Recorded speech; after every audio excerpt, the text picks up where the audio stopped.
Tout est politique, bonjour, bienvenue à tous sur i24 News. Sarkozy, le retour, fini la stratégie des petites cartes postales. La crise à l'UMP pourrait précipiter son retour à l'automne. Michael Darmon, bonjour. Bonjour, oui, mais de la carte postale au recommandé, attention, il y a l'accusé de réception et là, il met du temps à venir. Christian Mallard, bonjour. À l'étranger, la France s'enlise en Afrique et pas de plan pour la paix à l'horizon. Oh, c'est plus que la chronique d'un enlisement programmé. Tout est politique, les primeurs à l'UMP ont-elles commencé? Nicolas Sarkozy, le retour. La crise à l'UMP pourrait donc précipiter son retour à l'automne. Je souhaite qu'il soit candidat à la présidence de l'UMP à l'automne, a déclaré Brice Hortefeux, qui est donc considéré, Michael, comme le porte-parole officieux de Nicolas Sarkozy. Pardon. Bien sûr, Nicolas Sarkozy. Alors déjà, il faut mettre un point d'interrogation. Nicolas Sarkozy, le retour, point d'interrogation. Pourquoi? Parce que ce que dit effectivement Brice Hortefeux déclenche une salve dans les colonnes du Monde, a déclenché une salve de contre-attaque, de contre-offensive. Les langues se délient. Tout simplement, les masques tombent, je dirais. Simplement, on le savait, on le raconte ici régulièrement, tout est politique. La droite ne veut pas du retour de Nicolas Sarkozy. Comment ça, la droite ne veut pas? Bien sûr, elle n'en veut pas. Non, mais les élus, attention, là on parle des barons, pas les militants. Des élus. Les militants, c'est autre chose. Mais les élus ne veulent pas du retour de Nicolas Sarkozy. Parce qu'ils veulent tourner la page, qu'ils considèrent qu'il a perdu, que quand il était au pouvoir, c'était dur, parce qu'il était quand même pas facile, et qu'ils gardent tous des souvenirs un peu traumatisés. Mais est-ce qu'il n'a pas tiré les leçons de tout ça? Des souvenirs traumatisés, mais est-ce que concrètement, ils peuvent faire l'affaire aujourd'hui pour freiner la progression du Front National et nous faire sortir de cette crise? Eh bien, les sarkozystes, évidemment, qui veulent la restauration et le retour de Nicolas Sarkozy sur le trône de France, bien sûr le disent, mais les autres disent non, c'est pas vrai. Xavier Bertrand, François Fillon disent mais nous, quand on est candidat dans nos villes, dans nos régions, on peut faire reculer. Enfin, c'est le bal des hypocrites, c'est un bal des hypocrites. Évidemment que c'est le bal des hypocrites. Tous ceux qui ont dit tout est politique. il est là, c'est politique. Notre stature, c'est lui, c'est le commandeur. Sauf qu'aujourd'hui, ce qu'il y a, c'est quand on fait une statue du commandeur, ce qui est intéressant, c'est que la statue, ça ne bouge pas. Et une statue qui veut bouger, ça commence à poser un problème.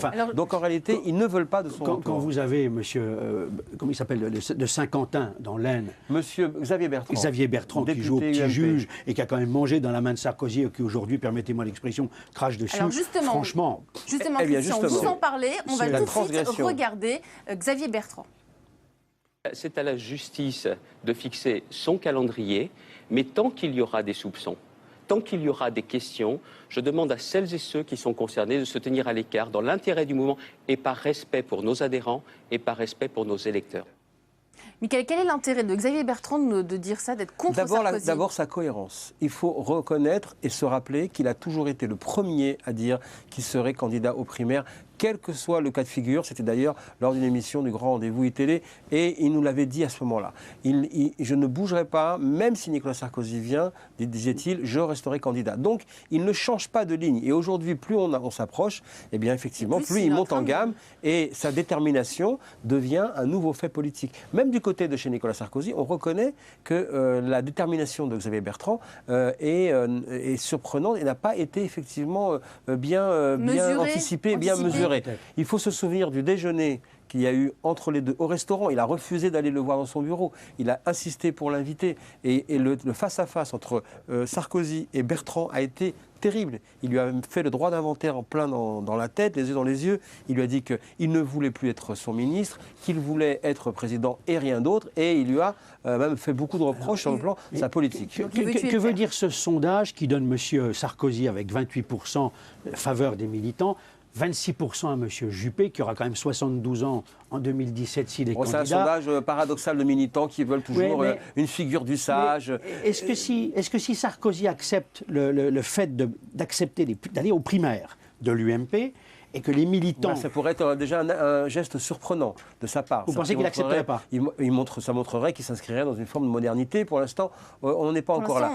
Dans quel contexte tout cela se passe-t-il? Ça se passe dans le contexte que Nicolas Sarkozy avait dessiné comme étant comme étant le plus favorable à son retour, c'est-à-dire un Front National fort, une droite donc affaiblie. Tout ce qu'il avait prédit. Tout ce qu'il avait prédit arrive, sauf que tout ce qu'il avait prédit arrive et justement le gêne.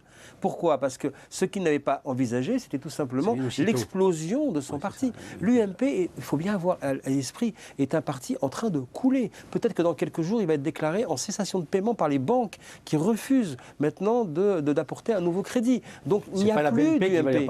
Il n'y a Donc, plus ce que vous êtes en train de d'UMP. nous dire, Mickaël, c'est que c'est possible que l'UMP s'enterre et qu'on passe à un nouveau parti, Peut-être, qui est la création d'un nouveau parti. mais à ce moment-là, qu'est-ce que voit Nicolas Sarkozy? Il voit, lui, dans son coin, qu'il aurait aimé repartir en campagne avec sa propre formation et être soutenu par l'UMP qui vient lui apporter sa puissance. Oui, parce qu'il a besoin d'alliés. Sauf que, qu'est-ce qui se passe? Aujourd'hui, il y a une place à prendre à l'UMP et ceux qui ne veulent pas de son retour sont en train de s'organiser. Alors vous dites ceux qui ne veulent pas. Voilà, qui ne veut pas de son retour? Juppé, Fillon, Raffarin déjà veulent prendre, c'est le trio des Pachas, ils veulent prendre le parti, mettre Fillon veut tuer Sarkozy. Et lui, il veut évidemment, Fillon, empêcher le retour et être donc candidat et même président un jour à sa place. Et qui est favorable? Qui est pour C'est bien la question. C'est bien la question. Parce que qui entend-on aujourd'hui? On entend Nadine Morano, Brice Hortefeux, des personnes qui n'ont pas... Rachida Dati qui ne l'a pas encore vraiment dit, Claude Guéant.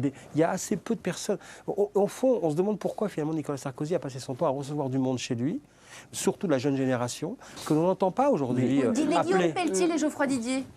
Ils ne peuvent plus rien dire en ce moment, surtout Guillaume Pelletier qui est aussi embarqué dans la Alors justement, est-ce que les scandales financiers qui sont en train de miner l'UMP, ça peut dynamiter le retour éventuel de Nicolas Sarkozy? C'est un problème, effectivement. Pourquoi? Parce qu'imagine, on s'imagine quelques instants. On s'imagine quelques instants. Il devient président de l'UMP ou change le nom du parti. Qu'est-ce qui va lui arriver? Eh bien, d'abord, il va avoir la vie quotidienne d'un chef de l'opposition. C'est-à-dire qu'il va aller dans des matinales de radio, de télévision. Il va réagir à ce qu'a dit Manuel Valls et François Hollande.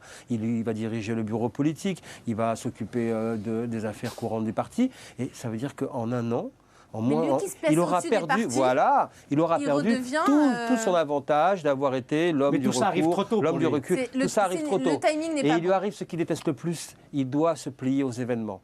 Il doit, alors que d'habitude, lui, il veut faire la météo, comme on dit, et ben là, il se plie aux événements, et c'est toujours dans ces circonstances qu'il ne prend pas toujours les meilleures décisions.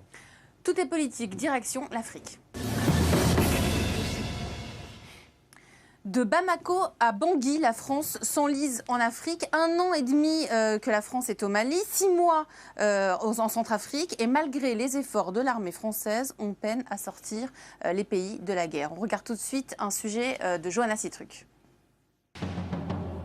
11 janvier 2013, au Mali, la situation politique est chaotique et les violences quotidiennes. François Hollande lance donc une intervention militaire baptisée Opération Serval. J'ai donc, au nom de la France, répondu à la demande d'aide du président du Mali, appuyé par les pays africains de l'Ouest. Près d'1 an plus tard, le 5 décembre 2013, c'est en Centrafrique que débute l'opération Sangaris. Objectif, rétablir la sécurité dans le pays. Il y a 2500 Africains déjà qui doivent monter à 3600 et les Français aujourd'hui étaient 400, ils sont 200 de plus et on devrait aller autour de 1200. Des interventions militaires qui ne devaient être que temporaires, mais qui sont toujours en cours actuellement. Car si du côté politique, la situation s'est améliorée grâce à l'aide de la France, le Mali comme la Centrafrique sont toujours en proie à l'insécurité. Christian, on a l'impression que la France est totalement seule dans cette affaire. Oui, c'est pas nouveau, parce qu'on n'a pas eu l'aide de nos amis européens. Il y a les Américains qui nous ont aidés au niveau logistique. Mais Johanna Citruc disait dans son reportage, elle a 1000 fois raison, c'est vrai qu'au départ, on escomptait surtout des interventions militaires temporaires. Sauf que ces interventions temporaires, elles vont se transformer dans le temps, elles vont être très longues. Pourquoi? Parce qu'aujourd'hui, on s'aperçoit, par exemple, au Mali. C'est sûr que le président Hollande a eu raison. Il a eu raison, il faut lui rendre hommage de prendre la décision de venir sauver le pouvoir qui était en place au moment où les islamistes, les salafistes dans la région, Al-Qaïda au Maghreb, menaçaient le pouvoir central à Bamako. Donc, il est intervenu, on a repoussé tout ce monde-là, ces djihadistes, ces islamistes, ces terroristes, on les a sortis du nord, où ils étaient implantés, Kidal, Gao, Tombouctou, et on s'aperçoit aujourd'hui que même si nous sommes intervenus, il y a de nouvelles poches de résistance qui se forment dans cette région, et en particulier à Kidal, où là vous avez des djihadistes, des islamistes. Et puis vous avez aussi le problème des Touaregs.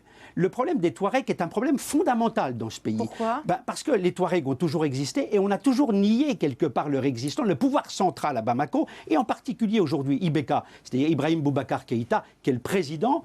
Et quel pouvoir ont-ils ? Mais on ne reconnaît pas leur existence. Ils ont toujours existé, ils sont maliens, ils demandaient une autonomie. Moi, je pense... Christian, pardonnez-moi, c'est quand même, ce que vous expliquez est passionnant parce que ça montre quand même la limite de toute intervention militaire. Oui, on a beau dire, vous venez de dire, on rend hommage à François Hollande, très bien. Ok, on a glosé, on a dit, on a constaté que un supposé danger terroriste avait été donc écarté. Et derrière, jamais les militaires ne sauront préparer la paix. Exactement. Jamais. Et donc on voit bien qu'il y a toujours le chaos derrière des interventions militaires, quelle que soit la zone. Surtout que la force d'armée malienne, souvenez-vous, au Liban, c'était pareil. Tout à fait. Une intervention militaire ne fait que réveiller les tensions locales. C'est pareil dans toutes les régions. Et là, une fois de plus, la question se pose. Au fond, est-ce que ça sert ? Oui, mais en même temps, si on n'intervient pas, à quoi ça a servi ? À quoi ça a servi ? À repousser les poches terroristes. À dire, voilà, on se réunit encore pour dire qu'il y a une grande inquiétude. Oui, mais vous me permettrez de vous dire qu'aujourd'hui, le vrai problème, c'est qu'on a une armée africaine, une armée malienne en particulier, la FAMA, comme on l'appelle, la force armée malienne, qui n'est pas compétente sur le terrain. Je cite un diplomate français a dit « La force armée malienne, face au MNLA, le Mouvement national de libération de l'Azawad des Touaregs, c'est le Paris Saint-Germain, je cite son expression, c'est le Paris Saint-Germain qui joue contre Nogent-sur-Marne. » Donc c'est une expression un peu sportive. Oui, mais ça veut dire qu'il faut aussi, alors bien sûr, les Africains et les dirigeants africains doivent également s'y investir, mais le continent africain vit la plus grande mutation du XXIe siècle. Ça va être là que tout va se passer. Si on croit qu'on va encore régler les problèmes de l'Afrique, pas à coup d'intervention militaire, c'est faux. Si justifier Michael a raison. Mais c'est jamais utile. Michael a raison. Le problème qu'on a aujourd'hui, c'est fait pour conforter les politiques locales. Le pouvoir central malien, les politiques occidentales. Le président malien aujourd'hui, et c'est pas propre au Mali, c'est qu'on a beaucoup de présidents qui sont au pouvoir en Afrique aujourd'hui, qui sont malheureusement pas des gens fiables. Donc il y a une absence totale d'efforts diplomatiques dans ces Mais non, mais guerres, le président malien a bien compris qu'il fallait négocier avec les Touaregs pour enlever cet abcès qui existe depuis des années dans l'histoire du Mali. Mais pour l'instant, il y a eu des projets d'accords de paix, d'accords de cessez-le-feu et tout, qui n'ont jamais été respectés. Ce sont des gens qui ne sont pas non plus de parole. Tout est politique. Les images de la semaine.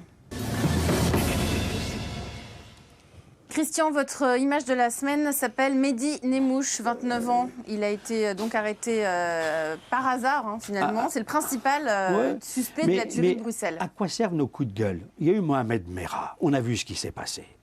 On a M. Nemmouche maintenant. Écoutez, franchement, j'ai l'impression que nos autorités sont d'un laxisme, qu'elles soient de droite ou de gauche. On a laissé tous ces jeunes djihadistes partir un peu partout. Ce monsieur a été condamné, incarcéré à plusieurs reprises. Il a passé son temps en prison entre 2007 et 2011. Qu'est-ce que vous voulez qu'on fasse ? Qu'on lui mette des balises Argos et qu'on le surveille le matin au soir ? Le problème, c'est qu'on nous dit que ces gens-là se sont radicalisés lors de leur détention. Oui. Donc le problème vient des prisons. Il y a un problème à l'intérieur des prisons, et c'est là que se passe la radicalisation. Un jour, ils sont libérés, ils repartent pour la Syrie, on l'a vu avec le dernier cas en question, ils reviennent, ils sont endoctrinés par l'État. Mais à quel moment peut-on les arrêter ? C'est intéressant ce que vous dites, mais ça pose la question de l'État de droit. Mais comment on s'organise ? La question pour Mohamed Merah faiblesse aussi de la démocratie. Posée. Faiblesse de la démocratie possède, on n'est pas assez ferme. Mais par définition, la démocratie est faible. Parce que c'est ça sa force. Il faut des mesures préventives. Mais c'est ça, c'est intéressant. Est-ce que être islamiste radical est un délit ?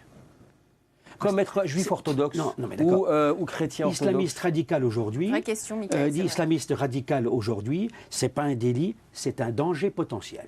Justement, c'est la raison pour laquelle ils sont suivis, ils sont identifiés. Mais peut-on les empêcher de bouger ?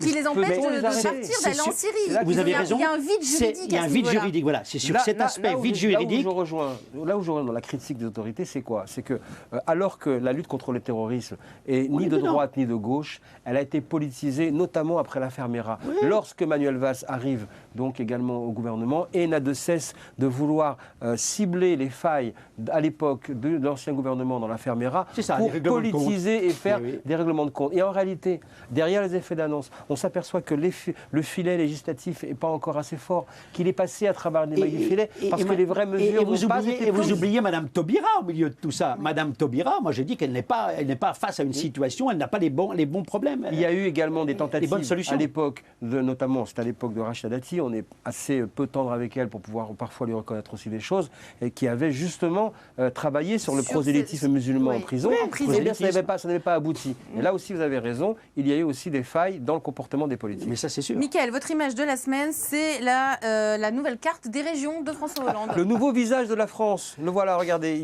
on était à 22 régions, 14. on va passer maintenant À 14. tout simplement par la volonté du président de la République à 14 régions avec des regroupements. Donc Arrangement entre copains. Arrangement pour certains dire entre copains, arrangement en tout cas rapprochement Copains et copines. plus rationnel sur le plan du territoire. Une réforme difficile. C'est intéressant d'abord parce que, c'est une volonté politique d'un président qui est dans un état de faiblesse insigne vis-à-vis du rapport au public et qui donc est juste sa dernière carte pour montrer qu'il peut réformer et qu'il a de l'autorité pour le faire. Mais ça a levé là aussi Réforme à des la sauvette. résistances, des boucliers qui comme vont d'habitude, mais c'est une être dans réforme l'inertie. courageuse. C'est assez courageux de le faire C'est courageux. parce que ça va montrer à quel Mais- point il est difficile de réformer en France. Quand vrai. tout le monde dit on veut changer, vous savez, la France, c'est un pays qui est toujours en avance d'une révolution, mais en retard d'une Oui, mais réforme. enfin, est-ce que c'est quand même Messieurs- pas grave pour M. Hollande, quand même, quand certains de ses amis, des préfets de crois qu'il région faut qui sont encore socialistes, Mais, disent messieurs, réponse dans le prochain numéro de Tout est politique. Merci messieurs, à la semaine prochaine, belle semaine.